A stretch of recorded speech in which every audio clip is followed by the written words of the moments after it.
Assalamualaikum warahmatullahi wabarakatuh.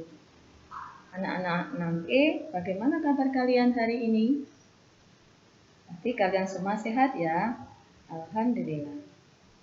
Nah, anak-anak, sebelum kita memulai pembelajaran tematik hari ini, kita berdoa dulu ya. Doa akan dipimpin oleh Bu Retno. Dengan hitungan 1, 2, 3, mulai. A'udzu billahi minas syaitonir rajim. Bismillahirrahmanirrahim.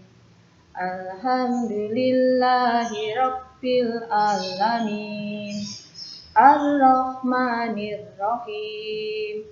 Maliki yaumiddin. Iyyaka na'budu wa iyyaka nasta'in. Ihdinas siratal mustaqim.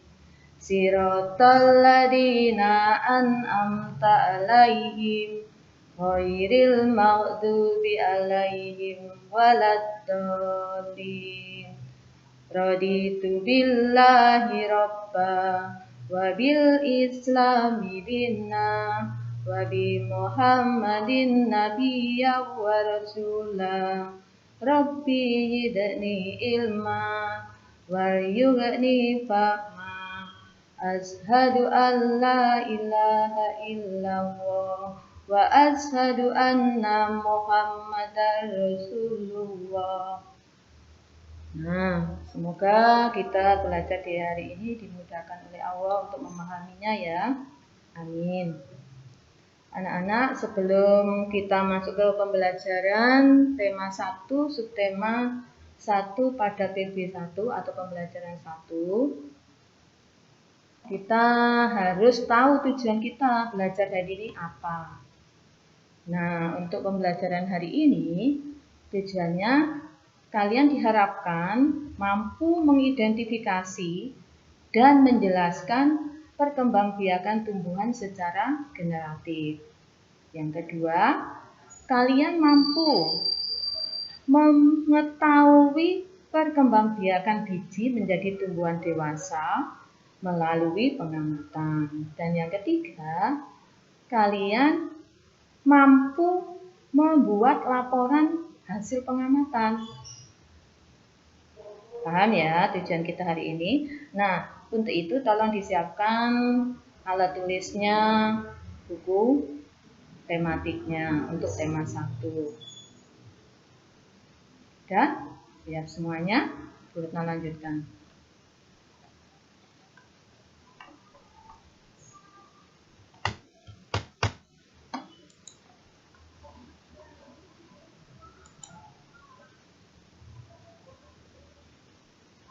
Nah, di tema 1, subtema 1, kita belajar untuk hari ini tentang perkembangbiakan pada tumbuhan. Perkembangbiakan tumbuhan dibagi menjadi 2, yaitu perkembangbiakan generatif atau seksual atau perkawinan, dan yang kedua perkembangbiakan vegetatif atau aseksual. Di dalam perkembangbiakan generatif itu melakukan perkawinan. Perkawinan itu apa? Adanya pertemuan sel atau serbuk sari dengan putik, dengan kepala putik atau putik. Nah, untuk vegetatif itu ada 2, vegetatif alami yang tanpa bantuan manusia dan vegetatif buatan yang dibantu oleh manusia. Nah, di dalam perkembangbiakan generatif secara alami atau di dalam perkembangbiakan generatif itu melalui perkawinan ya. Tadi kalau untuk vegetatif yang alami itu ada umbi lapis, umbi batang, tunas adventif, rimpang, dan geragi. Sedangkan untuk perkembangbiakan vegetatif itu ada stek untuk yang buatan atas bantuan manusia ya. Stek kalian tahu kan? Cangkok, merunduk, menyambung, dan mengeten. Nah, untuk itu Bu Retno akan putarkan video biar kalian lebih jelas lagi dalam memahami perkembangbiakan secara generatif.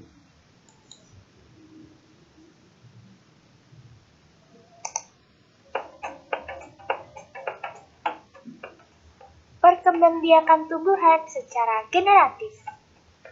Teman-teman Smart Point, ayo kita cari tahu tentang perkembangbiakan tumbuhan secara generatif. Perkembangbiakan generatif atau secara kawin dilakukan melalui proses penyerbukan dan pembuahan. Penyerbukan adalah peristiwa jatuhnya serbuk sari ke kepala putik. Setelah terjadi penyerbukan, bulu serbuk sari menuju ruang bakal biji. Di ruang bakal biji terjadi pembuahan, yaitu peleburan serbuk sari dengan kepala putik. Hasil pembuahan dinamakan zigot. Zigot berkembang menjadi biji dan bakal buah, kemudian bakal buah menjadi daging dan buah. Contoh tumbuhan yang berkembang biak secara generatif adalah mangga, jambu, rambutan, kedelai, jagung, dan padi. Nah, itu adalah perkembangbiakan tumbuhan secara generatif. Sampai jumpa.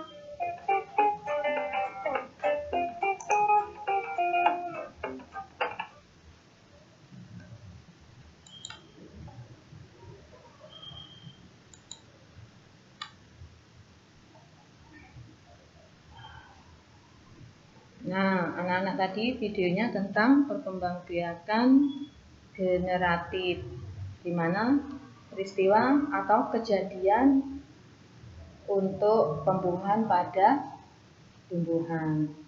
Selanjutnya Bu jelaskan lagi terjadinya perkembangbiakan generatif. Itu harus ada yang namanya bunga sempurna. Mengapa bunga sempurna? Karena di dalam bunga sempurna ada beberapa bagian yang sangat diperlukan di dalam perkembangbiakan generatif. Antara lain, nah seperti tadi dijelaskan kalau di dalam pembuahan itu terjadi karena adanya sel kelamin betina bertemu dengan sel kelamin jantan. Nah, di dalam bunga sempurna ada namanya bagian yang dinamakan dengan benang sari atau alat kelamin jantan, untuk putik alat kelamin betina. Ditandai juga terjadinya penyerbukan, yaitu peristiwa jatuhnya serbuk sari di atas kepala putik. Lalu penyerbukan akan diikuti oleh proses pembuahan. Dan jika pembuahan berhasil akan terbentuk biji. Tumbuhan yang berkembang biak dengan cara generatif antara lain rambutan, mangga, dan jambu. Pasti kalian tahu ya tanaman-tanaman itu.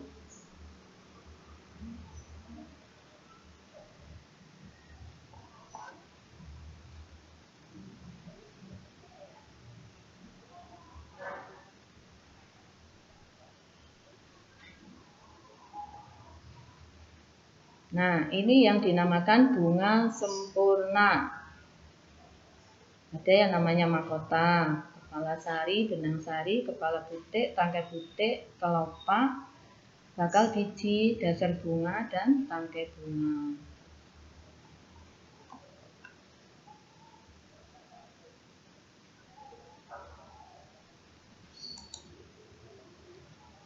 Untuk struktur organ reproduksi di dalam bunga sempurna itu bisa kita lihat secara detail.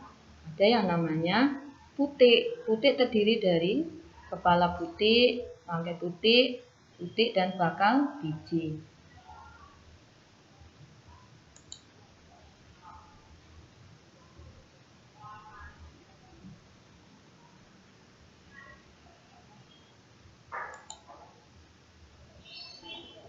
Nah, saat terjadinya penyerbukan, tadi kan sudah ya, di dalam video pun juga ada, ataupun di dalam keterangan yang Bu Retno awali tadi, itu peristiwa penyerbukan, yaitu peristiwa jatuhnya serbuk sari di atas kepala putik. nanti akan melalui saluran menuju ke inti atau sel telur daripada putik.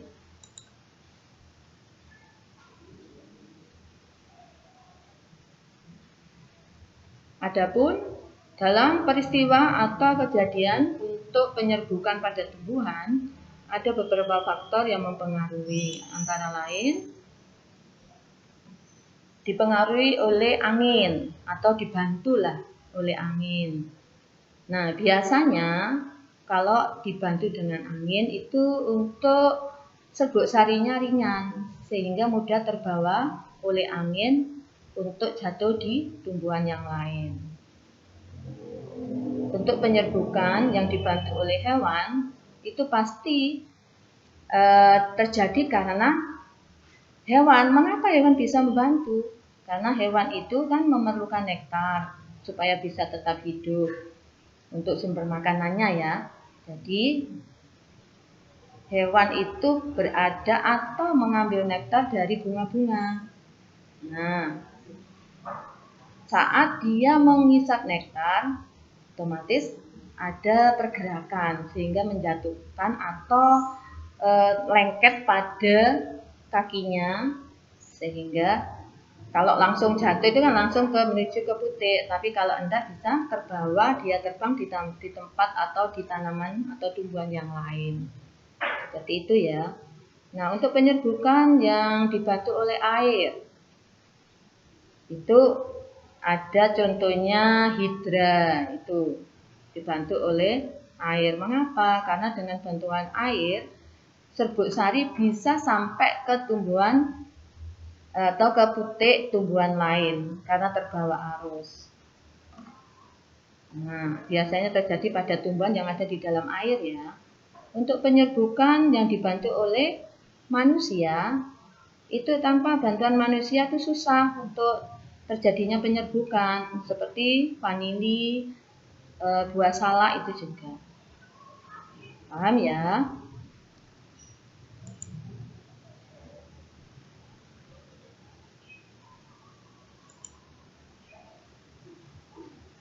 Nah, ini contohnya hewan yang tadi Burna katakan. Hewan bergerak-bergerak untuk mengisap nektar atau madu pada bunga.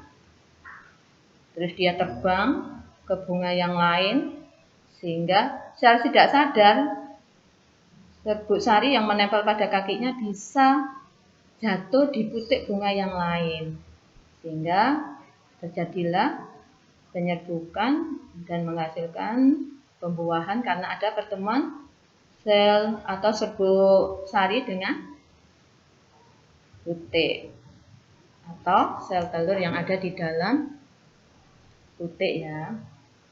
Maka akan terjadi biji yang dari biji bisa tumbuh tunas.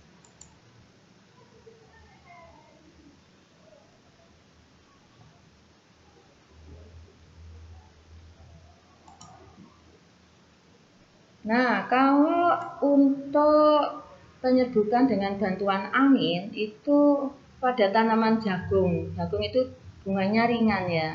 Bisa padi juga bisa.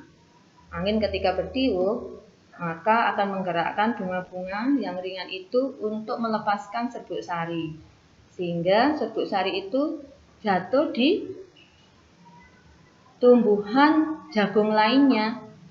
Bisa terkena di atas putiknya, sehingga terjadi penyerbukan.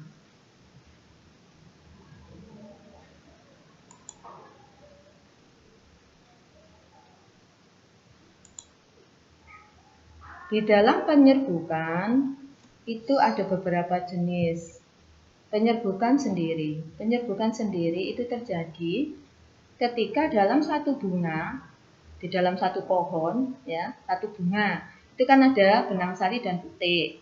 Nah, benang sari langsung jatuh di atas kepala putik. Bunga itu sendiri, maka dikatakan atau bisa kita sebut penyerbukan sendiri. Adapun yang kedua, penyerbukan tetangga. Penyerbukan tetangga itu dalam satu pohon atau satu tangkai itu ada dua bunga. Nah, karena tadi mungkin bantuan dari hewan ya, itu hinggap dari bunga yang satu ke bunga yang lain di dalam satu pohon. Itu dinamakan penyerbukan tetangga.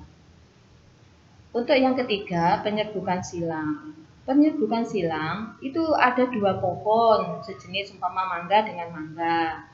Nah, saat mangga kalian tahu mangga gadung ya, mangga gadung dengan mangga gadung.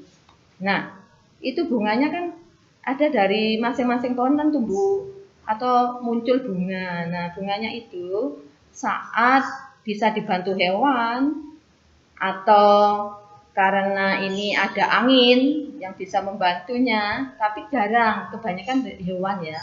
Dari hewan itu umpama lebah atau kupu-kupu.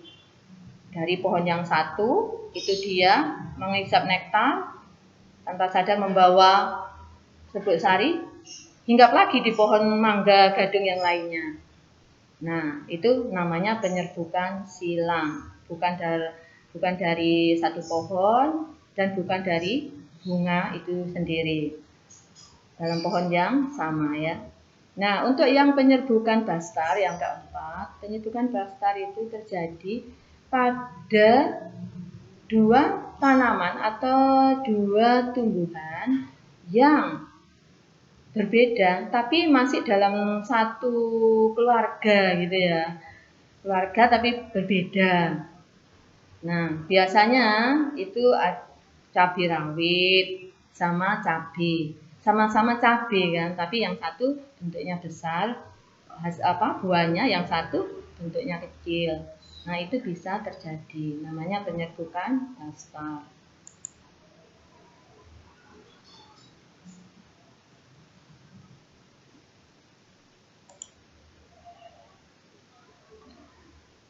Saat tanaman atau tumbuhan mengalami penyerbukan, maka akan terjadi suatu peristiwa, serbuk sari akan masuk ke dalam bakal biji. Di dalamnya adapun di dalamnya dari bakal biji itu terdapat inti biji sel kelamin betina. Setelah serbuk sari masuk ke dalam bakal biji atau sel spermatozoid akan meleburkan diri pada telur dan kemudian akan terjadi pembuahan.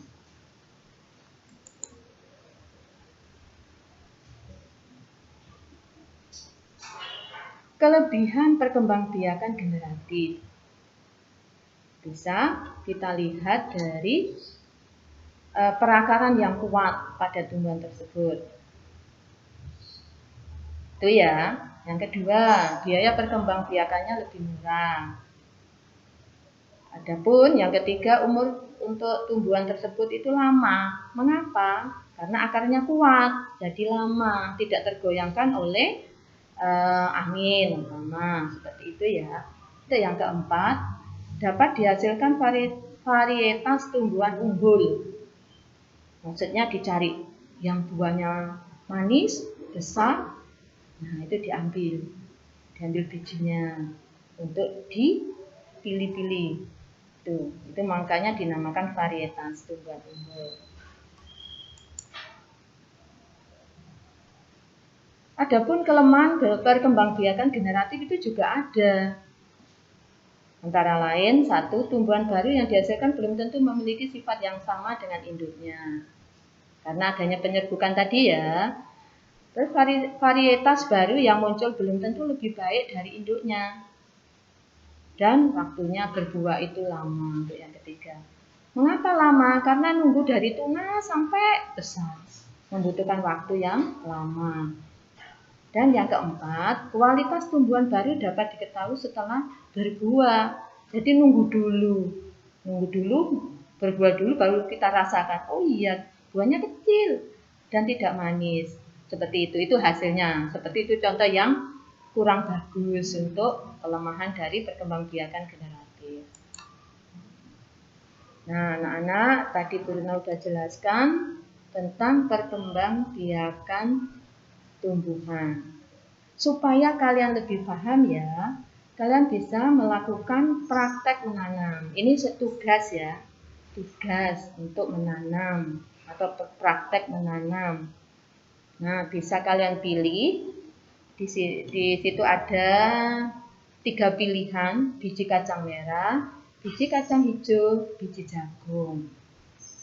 Nah, kalau kalian memilih kacang merah, boleh. Tapi sediakan dulu wadah, kapas, air, dan penggaris untuk mengukur saat pertumbuhan. Nah, untuk melakukan kegiatan itu kalian bisa ambil kapas, diletakkan dalam wadah, diberi air, lalu letakkan biji di atasnya. Dan jangan lupa setiap hari diamati untuk ada perubahannya bagaimana kalian catat. Seperti yang ada di dalam ini contohnya.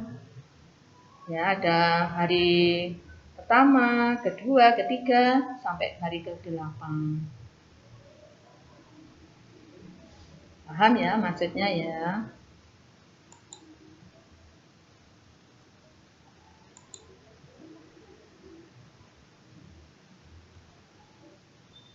Nah, karena kalian harus membuat laporan, maka Bu Guru atau Bu Retno contohkan ini bentuk laporannya. Kalian bisa melihatnya dan mempraktekkannya dengan melakukan praktek menanam, juga pengamatannya dicatat seperti ini. Ada judul, tujuan, alat, bahan, dan cara kerja.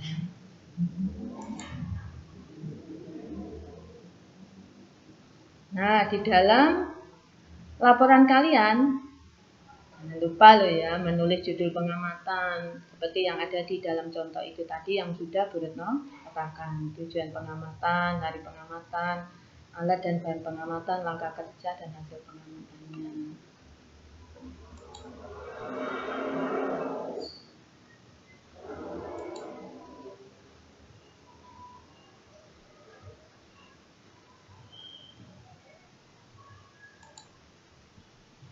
Nah, untuk setelah kalian tadi Bu Retno jelaskan tentang tugas menanam dan membuat laporan, tolong jangan lupa bacalah buku paket tema 1, pembelajaran 1, dan yang ada pada halaman 1 sampai 5. Di sana ada beberapa yang harus diisi, coba kalian isi sesuai dari keterangan yang Bu Retno sampaikan tadi. Itu bisa kok untuk mengisinya dari keterangan yang Bu Retno katakan tadi atau yang dijelaskan di hari ini ya.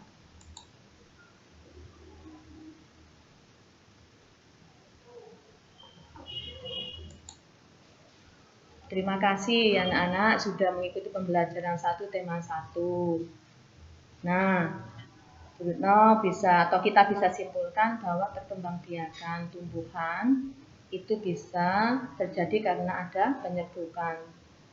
Setelah penyerbukan pasti ada pembuahan, sehingga menghasilkan biji dan bisa biji ditanam lagi untuk tumbuh atau berkembang biak menjadi tumbuhan baru. Nah, tugas kalian sudah paham ya?